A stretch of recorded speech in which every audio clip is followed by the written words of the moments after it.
నమస్తే. గులాబీ దళాధిపతి కేసీఆర్‌కు ఒక కొత్త ఆలోచన వచ్చింది మళ్ళీ. అంటే ఆయనకు సొంతంగా వచ్చింది కాదులెండి.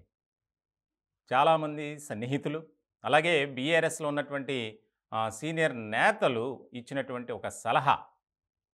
మనం బీఆర్ఎస్ ఇలాగే రాజకీయాలు చేస్తే ఉన్న పేరు కూడా పోతుంది.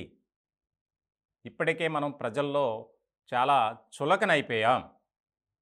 ఇంతటి వ్యతిరేకత, అసంతృప్తి రావటానికి ప్రధానమైనటువంటి కారణం తెలంగాణ అనే పదాన్ని, అంటే ఆ పదంతో ఉండేటువంటి పార్టీ పేరును మార్చి భారత రాష్ట్ర సమితిగా బీఆర్ఎస్‌గా మార్చడం వల్లే ఈ పరిస్థితి దాపురించింది.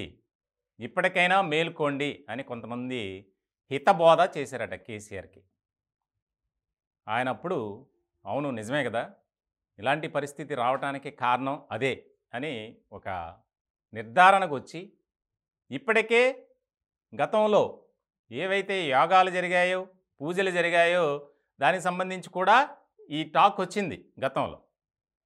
అయితే ఇప్పుడు తాజాగా ఈ యొక్క ప్రతిపాదన రావటంతో ఆయన కూడా అడుగులు వేస్తున్నారట. ఎందుకు?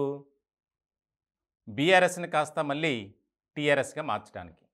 వాస్తవానికి తెలంగాణ ఏర్పాటు కావడానికి ఎంతోమంది బలిదానం, ముఖ్యంగా విద్యార్థి సంఘాల విద్యార్థులైతే ఎంతోమంది తమ ప్రాణాలని బలిదానంగా ఇచ్చారు. మరి అలాంటి పరిస్థితుల్లో మనం ఒక రాష్ట్రం కోసం, రాష్ట్ర ప్రయోజనాల కోసం మనం పార్టీని పెట్టాం.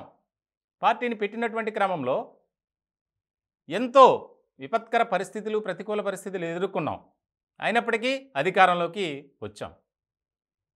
2 పర్యాయాలు ప్రజలు మనకి అధికారం ఇచ్చారంటే ఒక టీఆర్ఎస్, తెలంగాణ రాష్ట్ర సమితి అనే ఒక పేరులోనే ఒక ఇది ఉంది. అనవసరంగా మీరు తప్పు చేశారు. అప్పుడు కూడా ఆయన ఒక పండుగ రోజు ఆ పేరుని మార్చడం, దాన్ని చాలామంది వ్యతిరేకించారట పార్టీలో ఉన్నటువంటి సీనియర్ నేతలు. సార్ వద్దు, టీఆర్ఎస్‌ను బీఆర్ఎస్‌గా మార్చొద్దు అని. కానీ ఆయన మాత్రం మనం దేశ రాజకీయాల్లో చక్రం తిప్పాలి, మనకి తిరిగే ఉండకూడదు, ఎదురే ఉండకూడదు అనుకున్నారు. చివరికి బోల్తా పడ్డారు.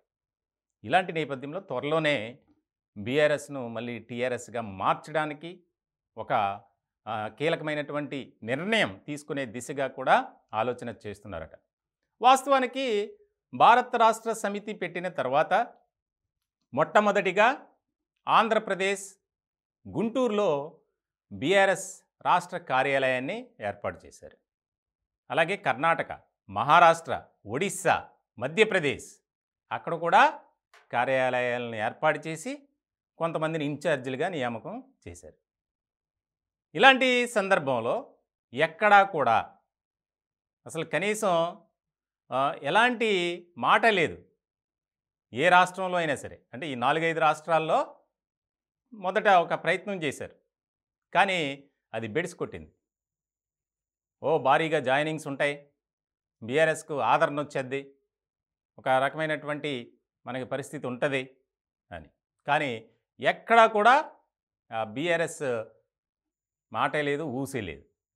ఇలాంటి సందర్భంలో ఆఫీసులు అక్కడ పెట్టి ఎవరో నాయకులు రాక, అక్కడ కేవలం వాచ్మెన్, సెక్యూరిటీ వారికి మాత్రమే ఉండి, బయట మాత్రం ఫ్లెక్సీలు అదిరిపోయే రీతిలో పెట్టి కటౌట్లు, ఇది కేవలం ఒక రకమైనటువంటి అలంకారప్రాయంగా ఉంది అనే విషయాన్ని కూడా కేసీఆర్ నోటీస్‌కు తీసుకొచ్చారు. గతంలోనే రాజకీయ వ్యూహకర్తగా ఉన్నటువంటి ప్రశాంత్ కిషోర్ ఈ విషయాన్ని చెప్పారు. కానీ మరి ఆయన పెద్దాయన ఎవరి మాటలు పట్టించుకోరు కదా! సో ఇప్పుడు కళ్ళు తెరిచి పార్టీ పేరును మళ్ళీ మార్చేందుకు యోచిస్తున్నారట. ఎందుకనంటే తెలంగాణలో ఇంతటి ఘోరమైనటువంటి వైఫల్యం చెందటానికి ఎన్నో కారణాలున్నాయి.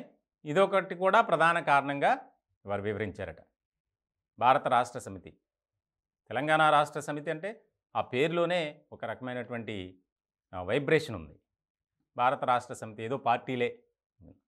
దానికి తోడు ఈ 9.5 ఏళ్లలో బీఆర్ఎస్ ఎలాంటి పాలన చేసింది, ఎటువంటి నిర్ణయాలు తీసుకున్నారు, దొరల పాలనని, నియంత పాలనని, ఫ్యామిలీ పాలిటిక్స్ అని రకరకాలుగా ప్రచారం జరిగింది. సో ఇప్పటికైనా మనం మేల్కోవాలి. ఈ పార్లమెంట్ ఎన్నికల లోపే ఆ పేరును మార్చి మళ్ళీ మనం కొత్త ఉత్సాహం, నూతన ఉత్తేజంతో ప్రజల వద్దకు వెళ్ళాలి.